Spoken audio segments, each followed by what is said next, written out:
स्वः तत्सवितुर्वरेण्यं भृगो देवस्य धीमहि धियो यो नः प्रचोदयात्।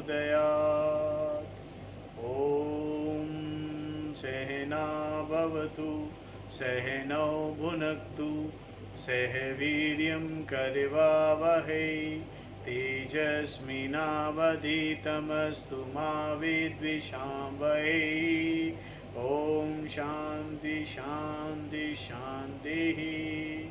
श्रुतिस्मृतिपुराणानाम् आलयं करुणालयं नमामि भगवत्पाद शङ्करं लोकशङ्करं शङ्करं शङ्कराचार्यं केशवं बादरायणं सूत्रभाष्यकृतौ वन्दे भगवन्तौ पुनः पुनः। ॐ त्वमेव माता च पिता त्वमेव त्वमेव बन्धुश्च सखा त्वमेव विद्या द्रविणं त्वमेव सर्वं मम देव देव। ओम गुरुदेव भगवान शिव शंकर भोलेनाथ कैलाशपति महाराज की जय। श्री कृष्ण शरणं मम श्री कृष्ण शरणं मम। देव ऋषि नारद भगवान की जय। श्री सूत जी महाराज की जय। शौनक आदि ऋषियों की जय। भगवान महर्षि व्यास जी महाराज की जय। शुकदेव भगवान की जय। शंकराचार्य भगवान की जय। स्वामी चिन्मयानंद भगवान की जय। स्वामी दयानंद भगवान की जय। स्वामी प्रबुद्धानंद भगवान की जय। माता पिता की जय। सभी गुरु देवताओं की जय। श्री कृष्ण गोविंद हरे मुरारी हे नाथ नारायण वासुदेवा।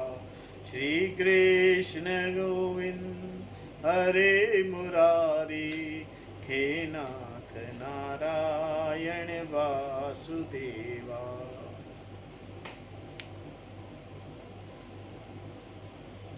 श्रीमद् भागवत कथा पंचम स्कंद और 16वां अध्याय अब हम करेंगे। अभी हमने भरत के वंश का वर्णन किया था 15वें अध्याय में, और उससे पहले हमने भरत की कथा विस्तार पूर्वक समझने का प्रयास किया था।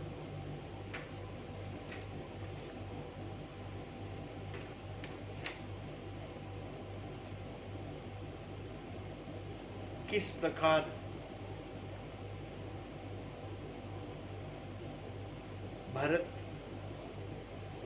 राजा भरत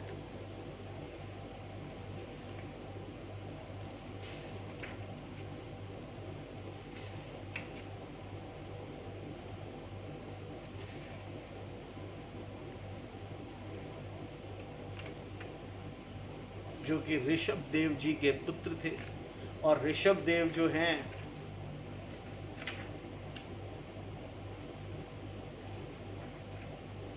वो राजा नाभि के पुत्र थे, और राजा नाभि अग्नेंद्र के पुत्र थे। अग्नेंद्र जो है वो प्रियव्रत के पुत्र थे। प्रियव्रत महाराज मनु के दूसरे पुत्र थे। महाराज मनु के दो पुत्र थे, उत्तानपाद और प्रियव्रत। उत्तानपाद की कथा हमने पहले करी थी, ये कथा प्रियव्रत की चल रही। प्रियव्रत की कथा के अंदर के वंश में महाराज भरत हुए। महाराज भरत के नाम पर ही इस देश का नाम भारत है। और महाराज भरत बड़े ही ज्ञानी, बड़े ही प्रतापी, बहुत महाप्रतापी, महाज्ञानी राजा थे। तो फिर एक प्रश्न खड़ा हुआ कि जब उन्होंने संन्यास लिया, उसके बाद संन्यास लेने के बाद महाराज भरत जो है वो वन में चले गए और वहां सन्यासियों की भांति अपना जीवन यापन करने लगे। और जीवन यापन करते करते उन्हें एक मृग से मोह हो गया। अब प्रश्न यहां पर यह खड़ा हुआ कि भाई अगर वो ज्ञानी थे, महाज्ञानी, सन्यास जिसने ले लिया, सन्यास लेना, देखिए सन्यास लिया नहीं जाता, सन्यास होता है। सन्यास एक अवस्था है जिसे समझा जाता है, जो ज्ञान से ही आ सकती है। एक गृहस्थ, एक आम जीव उठे और कहे जी मेरे को सन्यास ले लेता हूँ। अर्जुन ने कहा था कृष्ण से कि मैं तो सन्यास ले लेता हूँ, कर्म की जरूरत ही नहीं है, मुझे इन लोगों को मारना नहीं पड़ेगा। भगवान ने कहा सन्यास नहीं लेना, पहले कर्म करो। तो सन्यास एक अवस्था है जिसे समझना है, और वो ज्ञान के द्वारा ही समझी जा सकती है। तो प्रश्न ये था कि महाराज भरत जो है वो क्यों कर, किस प्रकार, ऐसा क्या वो था कि वो मोह में फंस गए। तो इसके उत्तर में क्या तो उन्हें ज्ञान नहीं था, या ये कथा गलत है। तो दोनों ही बातें पॉसिबल नहीं है साहब, क्योंकि कथा श्रीमद् भागवत के अंदर विस्तार पूर्वक कही गई है।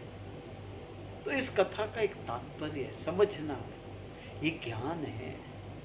मैंने बार बार ये बात इसमें कई बार अपने आप को समझाई है कि ये ज्ञान कथा है, और ज्ञान की बात जो है वो ये है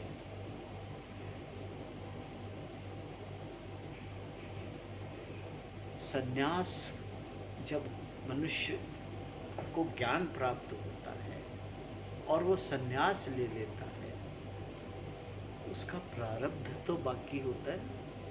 जब वो ज्ञानी नहीं होता, उससे पहले जो कर्म किए हैं उनका प्रारब्ध तो होता है ना, जो ये शरीर को भुगतना है। और ये प्रारब्ध जो है ना वो देखने वालों की दृष्टि से है। भरत की दृष्टि से कोई मोह नहीं था, राजा भरत की दृष्टि से कोई ना तो मोह था, कोई मोह नहीं था, और ना ही कोई जन्म मरण हो रहे थे। इसीलिए बार बार वो बात कही गई है कि उनकी बुद्धि, उनकी स्मृति बनी रही, स्मृति बनी, वो जन्म और मृत्यु था ही नहीं, उनकी दृष्टि में नहीं था। देखने वाले की दृष्टि, अज्ञानी की दृष्टि में वो जन्म रहे थे, वो मोहित हो रहे थे, पर वो अपना प्रारब्ध भुगत रहे थे।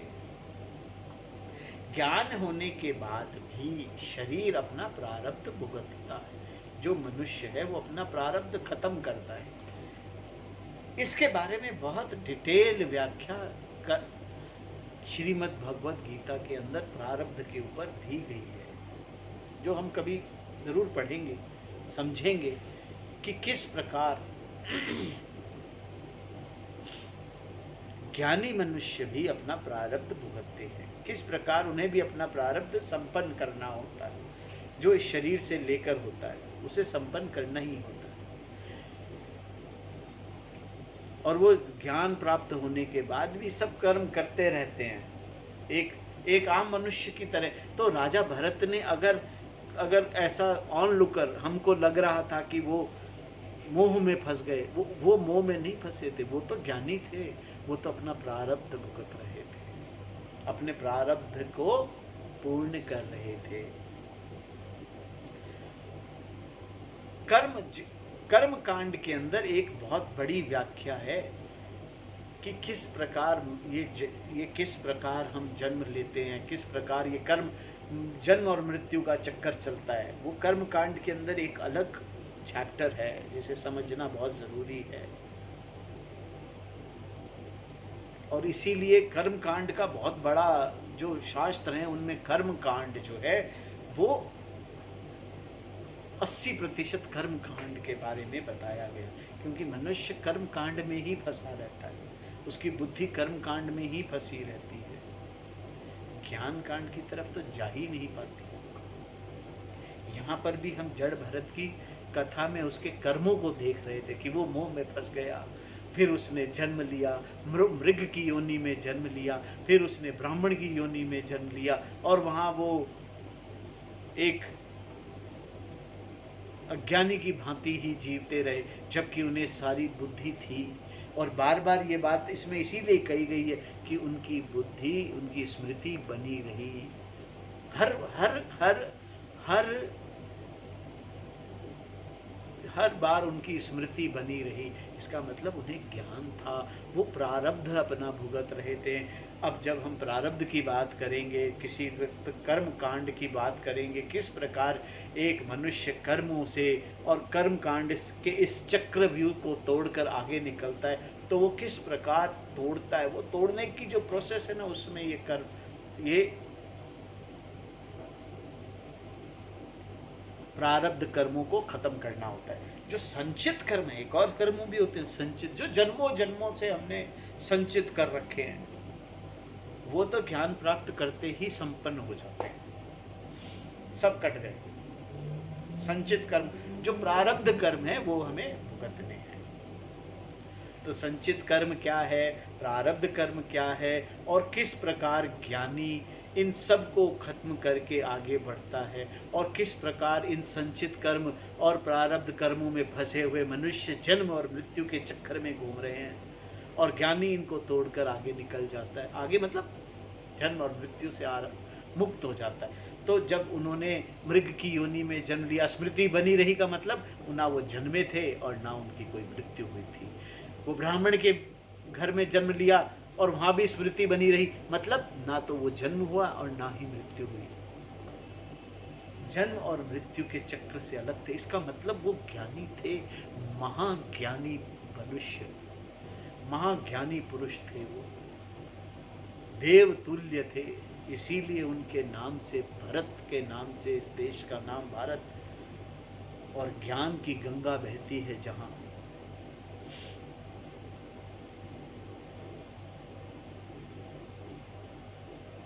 किसी भी कथा और कहानी पर डाउट करने से पहले उसको समझना बहुत जरूरी है।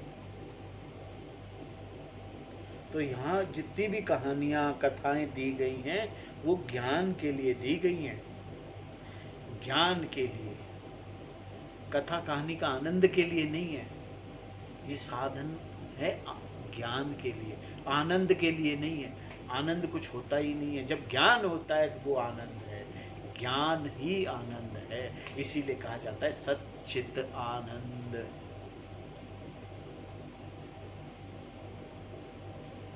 तो आज हम कथा करेंगे 5वें स्कंद के 16वें अध्याय में भुवन कोशों का वर्णन। भुवन कोश का वर्णन। राजा परीक्षित ने कहा, मुनिवर, जहाँ तक सूर्य का प्रकाश है और जहाँ तक तारागण के सहित चंद्रदेव दिख पड़ते हैं, वहाँ तक अपने भूमंडल का विस्तार बतलाया गया है। उसमें भी आपने बताया कि महाराज प्रियव्रत के रथ के पहिए की 7 लीकों से 7 समुद्र बन गए थे, जिनके कारण इस भूमंडल पे 7 द्वीपों का विभाग हुआ।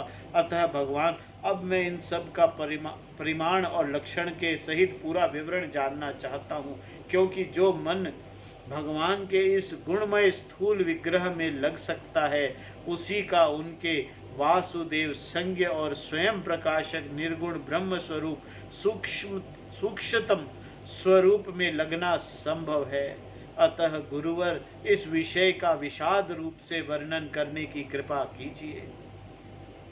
श्री सुखदेव बोले, महाराज, भगवान की माया से गुणों का इतना विस्तार है कि यदि कोई पुरुष देवताओं के समान आयु पाले तो भी मन या वाणी से इसका अंत नहीं पा सकता। इसीलिए हम नाम, रूप, परिमाण और लक्षणों के द्वारा मुख्य मुख्य बातों को लेकर ही इस भूमंडल की विशेषताओं का वर्णन करेंगे। यह जम्बू द्वीप जिसमें हम रहते हैं, भूमंडल रूप कमल के कोश स्थानीय जो 7 द्वीप हैं, उनमें से सबसे भीतर का कोश है। इसका विस्तार 1 लाख योजन है और यह कमल पत्र के समान गोलाकार है। इसमें 9 हजार योजन विस्तार वाले 9 वर्ष हैं, जो इनकी सीमाओं का विभाग करने वाले 8 पर्वतों से बटे हुए हैं। इनके बीचों बीच इलाव्रत नाम का 10वां वर्ष है, जिसके मध्य में कुल पर्वतों का राजा मेरु पर्वत है। वह मानो भूमंडल रूप कमल की कर्णिका ही है। वह ऊपर से नीचे तक सारा का सारा स्वर्णमय है और 1,00,000 योजन ऊंचा उसका विस्तार है। उसका विस्तार शिखर पर 20,000 और तलटी में 16,000 योजन है तथा 16,000 योजन ही वह भूमि के भीतर घुसा हुआ है, अर्थात भूमि के बाहर उसकी ऊंचाई 84,000 योजन है। इलाहव्रत वर्ष के उत्तर में कर्मश, नील, श्वेत, रिंग, श्रृंगवान नाम के 3 पर्वत हैं जो रम्यक, हिरण्यम्य और कुरु नाम के वर्षों से सीमा बांधते हैं। वे पूर्व से पश्चिम तक खारे पानी का समुद्र तक फैले हुए हैं। उनमें प्रत्येक की चौड़ाई 2,000 योजन है तथा लंबाई में पहले की अपेक्षा पिछला कर्मश 10 मास से भी अधिक कम है। चौड़ाई और ऊंचाई तो सभी की समान है। इस प्रकार इलाव्रत के दक्षिण की ओर एक के बाद एक निषेध, हेमकुट और हिमालय नाम के 3 पर्वत हैं। नीलादि पर्वतों के समान ये भी पूर्व पश्चिम की ओर फैले हुए हैं और 10-10 हजार योजन ऊंचे हैं। इनसे कर्मशः हरिवर्ष, किम पुरुष और भरत वर्ष की सीमाओं का विभाग होता है। इलाव्रत के पूर्व और पश्चिम की ओर उत्तर में नील पर्वत और दक्षिण में निषाद पर्वत तक फैले हुए गंधमादन और माल्यवान नाम के 2 पर्वत हैं। इनकी चौड़ाई 2,000 योजन है और भद्रशव और केतुमाल नामक 2 वर्षों की सीमा निश्चित करते हैं।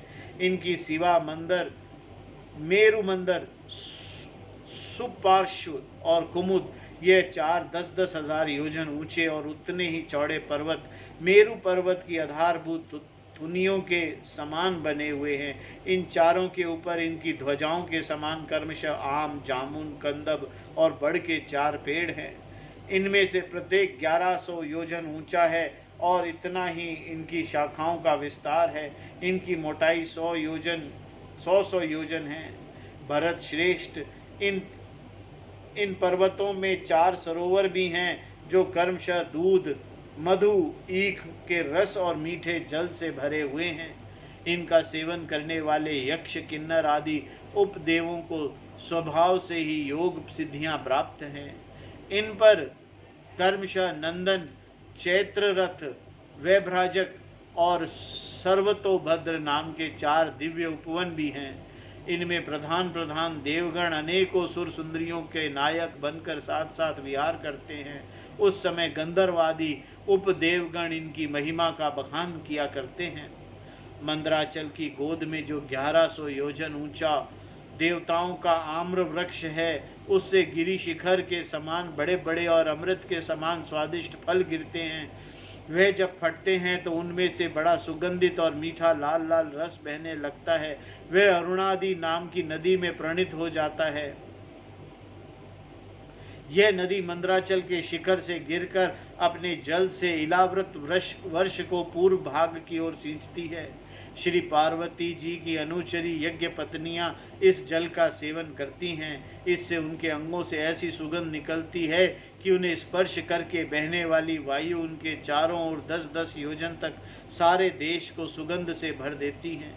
इसी प्रकार जामुन के वृक्ष से हाथी के समान बड़े बड़े प्राय बिना गुठली के फल गिरते हैं। बहुत ऊंचे से गिरने के कारण वे फट जाते हैं।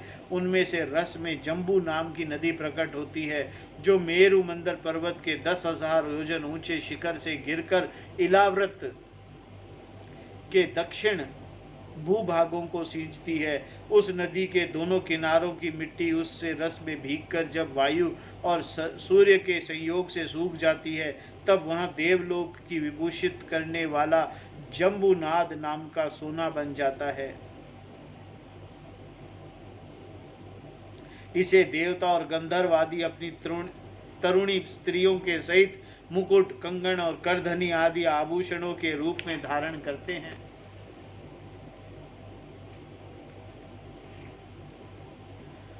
सुपार्श्व पर्वत के जो विशाल कंदब वृक्ष हैं, उसके 5 कोटरों से मधु की 5 धाराएं निकलती हैं। इनकी मोटाई 5 पुर से जितनी यह सुपशर्व के शिखर से गिरकर इलाव्रत वृक्ष के पश्चिम भाग को अपनी सुगंध से सुवासित करती है। जो लोग इनका मधुपान करते हैं उनके मुख से निकली हुई वायु अपने चारों ओर 100 योजन तक इसकी महक फैला देती है। इसी प्रकार कुमुद पर्वत पर जो शतवल्ल नाम का वट वृक्ष है, उसकी जटाओं से नीचे की ओर बहने वाले अनेक नद निकलते हैं। वे सब इच्छानुसार भोग देने वाले हैं। उनसे दूध, दही, मधु, धृत, गुड़, अन्न, वस्त्र, शैया, आसन और आभूषण आदि सभी पदार्थ मिल सकते हैं।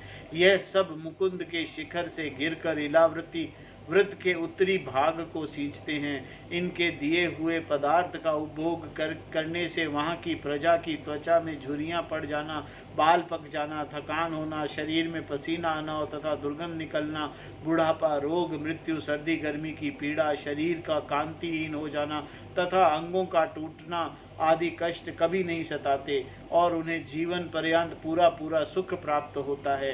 राजन, कमल की कर्णिका के चारों ओर जैसे केसर होता है, उसी प्रकार मेरु के मूल देश में उसके चारों ओर कुरंग, कुरर, कुसुम, वैकंक, त्रिकूट, शिशिर, पतंग, रुचक, निषद, श्रीनिवास,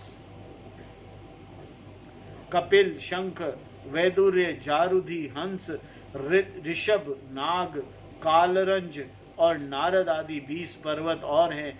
इनके सिवा मेरु के पूर्व में जठर आदि देवकुट नामक के 2 पर्वत हैं, जो 18,18 हजार योजन लंबे तथा 2-2 हजार योजन चौड़े और ऊंचे हैं। इसी प्रकार पश्चिम की ओर वन और पारियात्र, दक्षिण की ओर कैलाश और करवीर तथा उत्तर की ओर त्रिशृंग और मकर नाम के पर्वत हैं। इन 28 पहाड़ों से चारों ओर से घिरा हुआ स्वर्णगिरी मेरु अग्नि के समान जगमगाता रहता है। कहते हैं मेरु के शिखर पर बीचों बीच भगवान ब्रह्मा जी की स्वर्णमयी पुरी है, जो आकार में समचौरस तथा करोड़ों योजन विस्तार वाली है। उसके नीचे पूर्वादि 8 दिशाएं और उपदिशाएं हैं। उनके अधिपति इंद्र आदि 8 लोकपालों की 8 पुरियां हैं। वे अपने अपने स्वामी के अनुरूप उन्हीं दिशाओं में हैं तथा परिमाण में ब्रह्मा जी की पुरी से चौथाई है। ओम नमो भगवते वासुदेवाय। 17वां अध्याय गंगा जी का विवरण और भगवान शंकर कृत संकर्षण देव की स्तुति। श्री सुखदेव जी कहते हैं, राजन, जब राजा बलि की यज्ञशाला में साक्षात यज्ञ मूर्ति भगवान विष्णु ने त्रिलोकी को नापने के लिए अपना पैर फैलाया, तब उनके बाएं पैर के अंगूठे के नख से ब्रह्मांड कटा का ऊपर का भाग फट गया। उस छिद्र में हो जाने से ब्रह्मांड के बाहर के जल की धारा आई। उस चरण कमल को धोने में उसमें लगी हुई केसर के मिलने से लाल हो गई। उस निर्मल धारा का स्पर्श होते ही संसार के सारे पाप नष्ट हो जाते हैं, किंतु वह सर्वथा निर्मल ही रहती है। पहले किसी और नाम से न पुकार कर उसे भगवतपदी भी कहते थे। वे धारा हजारों युग बीतने पर स्वर्ग के शिरोभाग में स्थित ध्रुव लोक में उत्तरी, जैसे विष्णु पद भी कहते हैं। वीरव्रत परीक्षित उस ध्रुव लोक में उत्तानपाद के पुत्र परम भगवत ध्रुव जी रहते हैं। वे नित्य प्रति बढ़ते हुए भक्ति भाव से यह हमारे कुल देवता का चरणोदक है ऐसा मानकर आज भी उस जल को बड़े आदर से सिर पर चढ़ाते हैं। उस समय प्रेमवश के कारण उनका हृदय अत्यंत गदगद हो जाता है। उत्कंठावश बरबस मुंदे हुए दोनों नयन कमलों के निर्मल आंसुओं की धारा बहने लगती है और शरीर में रोमांच हो जाता है। इसके पश्चात आत्मनिष्ठ सप्तशिषि गण का उनका प्रभाव जानने के कारण यह तपस्वी की अत्यंतिक सिद्धि है ऐसा मानकर उसे आज भी इस प्रकार आदर पूर्वक अपने जटाजूट पर वैसे ही धारण करते हैं जैसे मुमुक्षु जन प्राप्त हुए मुक्ति को। यों ये बड़े ही निष्काम हैं। सर्वात्मा भगवान वासुदेव की निश्चल भक्ति ही अपना परम धन मानकर इन्होंने अन्य सभी कामनाओं को त्याग दिया है। यहाँ तक कि आत्मज्ञान को भी यह उसके सामने कोई चीज नहीं समझते।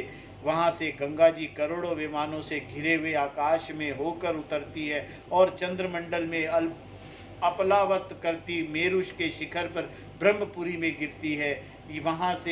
वहां ये सीता, अलकनंदा, चक्षु और भद्रा नाम से 4 धाराओं में विभक्त हो जाती है तथा अलग अलग चारों दिशाओं में बहती हुई अंत में नद नदियों के अधीश्वर समुद्र में गिर जाती हैं।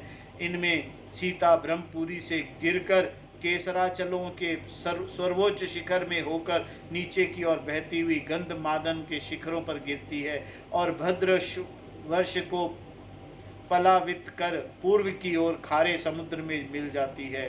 इसी प्रकार चक्षु माल्यवान के शिखर पर पहुंचकर वहां से बेरोक टोक केतुमवल वर्ष में बहती पश्चिम की ओर क्षार समुद्र में जा मिलती है। भद्रा मेरु पर्वत के शिखर से उत्तर की ओर गिरती है तथा एक पर्वत से दूसरे पर्वत पर जाती अंत में श्रृंगवन के शिखर से गिरकर उत्तर कुरु देश में होकर उत्तर की ओर बहती हुई समुद्र में मिल जाती है। अलकनंदा ब्रह्मपुरी से दक्षिण की ओर गिरकर अनेकों गिरी शिखरों को लांघती हुई हेमकुट पर्वत पर पहुंचती है। वहां से अत्यंत तीव्र वेग से हिमालय के शिखरों को चीरती हुई भारतवर्ष में आती है और फिर दक्षिण की ओर समुद्र में जा मिलती है। इसमें स्नान करने के लिए आने वाले पुरुषों को पद पद पर अश्वमेघ और राजसु यज्ञ आदि यज्ञों का फल भी दुर्लभ नहीं है। प्रत्येक वर्ष में मेरु आदि पर्वत से निकली हुई और भी सैकड़ों नद नदियां हैं। इन सब वर्षों में भारतवर्ष ही कर्म भूमि है। शेष 8 वर्ष तक स्वर्गवासी पुरुषों के स्वर्ग भोग से बचे हुए पुण्यों का भोगने के स्थान है, इसीलिए इन्हें भूलोक के स्वर्ग भी कहते हैं। वहां के देवतुल्य मनुष्यों की मानवीय गणना के अनुसार 10,000 वर्ष की आयु होती है। उनमें 10,000 हाथियों का बल होता है तथा वज्र सदृश सुदृढ़ शरीर में जो शक्ति यौवन उल्लास होता है, उसके कारण वे बहुत समय तक मिथुन आदि विषय भोगते रहते हैं। अंत में जब भोग समाप्त होने पर उनकी आयु का केवल 1 वर्ष रह जाता है, तब उनकी स्त्रियां गर्भ धारण करती हैं। इस प्रकार वहां सर्वदा त्रेता युग के समान समय बना रहता है। वहां ऐसे आश्रम भवन और वर्ष पर्वतों की घाटियां हैं जिनके सुंदर वन उपवन सभी ऋतुओं के फूलों की गुच्छे, फल और नूतन पल्लवों की शोभा से भार से झुकी हुई हैं। डालियों और लताओं वाले वृक्षों से सुशोभित हैं। वहां निर्मल जल से भरे हुए ऐसे जलाशय भी हैं जिनमें तरह तरह के नूतन कमल खिले रहते हैं और उन कमलों की सुगंध से प्रमुदित होकर राजहंस, जलमुर्ग, खारंडव, सारस और चकवा आदि पक्षी तरह तरह की बोली बोलते तथा विभिन्न जाति के मतवाले भौरे मधुर मधुर गुंजार करते रहते हैं। इन आश्रमों, भवनों, घाटियों तथा जलाशयों में वहां के देवेश्वर गण परम सुंदरी देवांगनाओं के साथ उनके कामनोद सूचक हास विलास और लीला कटाक्षों, मन और नेत्रों के आकृष्ट हो जाने के कारण जल क्रीड़ा, नाना प्रकार के खेल करते हुए स्वच्छंद विहार करते रहते हैं तथा उनके प्रधान अनुचरगण अनेक प्रकार की सामग्रियों से उनका आदर सत्कार करते रहते हैं।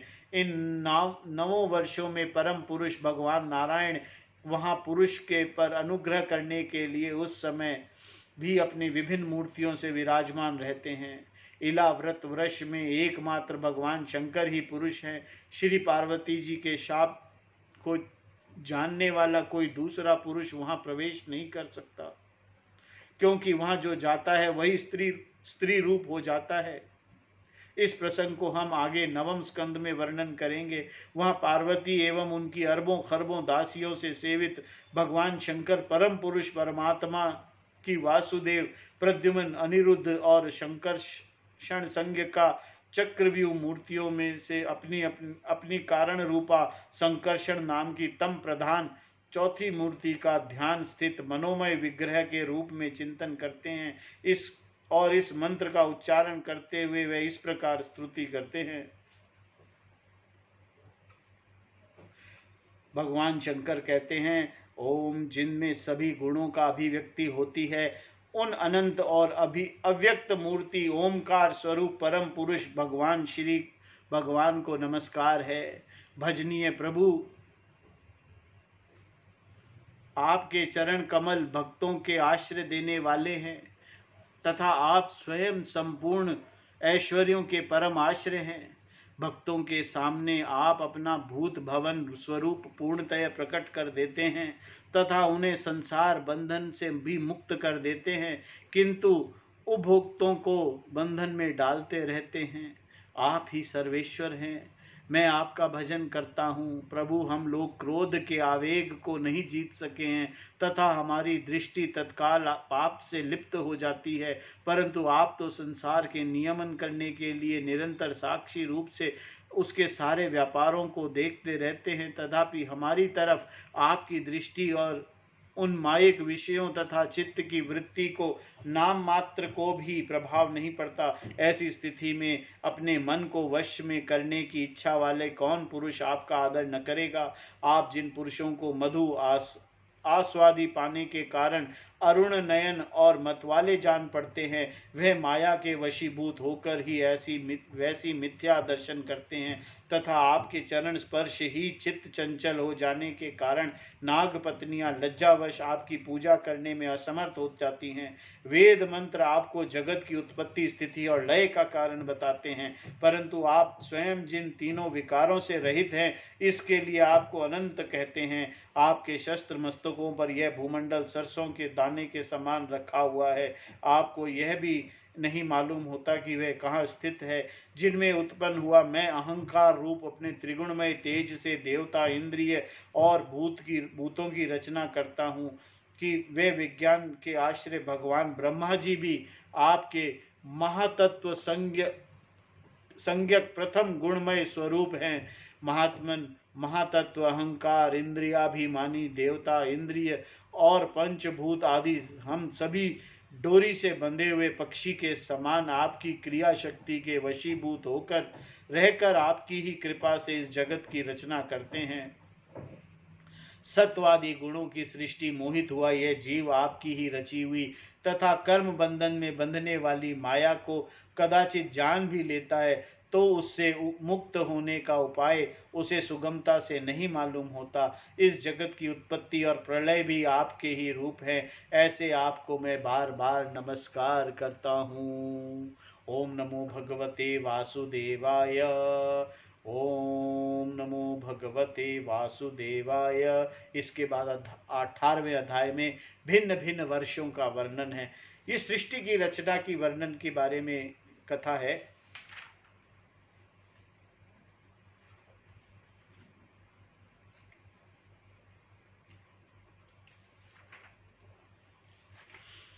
जिसको हम आगे और पढ़ेंगे डिटेल में। ओम नमो भगवते वासुदेवाय। ओम नमो भगवते वासुदेवाय। आज की कथा को हम यहीं विराम देते हैं। ओम नमो भगवते वासुदेवाय। ओम नमो भगवते वासुदेवाय। आरती अति पावन पुराण की, धर्म भक्ति विज्ञान खान की। आरती अति पावन पुराण की, धर्म भक्ति विज्ञान खान की। महापुराण भागवत निर्मल शुक मुख विगलित निगम कल्प फल, परमानंद सुधारसमय कल, लीलारति रस रस निदान की। आरती अति पावन पुराण की। धर्म भक्ति विज्ञान खान की। कलिमल मथनि त्रिताप निवारिणी, जन्म मृत्युमय भव भयहारिणी। सेवत सतत सकल सुखकारिणी, सौमौषधि हरिचरित गान की। आरती अति पावन पुराण की, धर्म भक्ति विज्ञान खान की। विषय विलास विमोह विनाशिनी, विमल विराग विवेक विकासिनी। भगवत तत्व रहस्य प्रकाशिनी, परम ज्योति पर परमात्म ज्ञान की, आरती अति पावन पुराण की, धर्म भक्ति विज्ञान खान की, परमहंस मुनि मन उल्लासिनी, रसिक हृदय रस रास विलासिनी, भुक्ति मुक्ति रति प्रेम सुदासिनी, कथा किंचन प्रिय सुजान की, आरती अति पावन पुराण की, धर्म भक्ति विज्ञान खान की। ओम नमो भगवते वासुदेवाय। ओम नमो भगवते वासुदेवाय। ओम पूर्णमदः पूर्णमिदं पूर्णात् पूर्णमुदच्यते पूर्णस्य पूर्णमादाय पूर्णमेवावशिष्यते। ओम शांति शांति शांति। हरि ओम तत्सत्। ओम गुरुभ्यो नमः। ओम नमो भगवते वासुदेवाय। श्रीमन्नारायण नारायण नारायण भजमन नारायण नारायण नारायण श्रीमन्नारायण नारायण नारायण भजमन नारायण नारायण नारायण श्रीमन्नारायण नारायण नारायण भजमन नारायण नारायण नारायण हरिहर नारायण।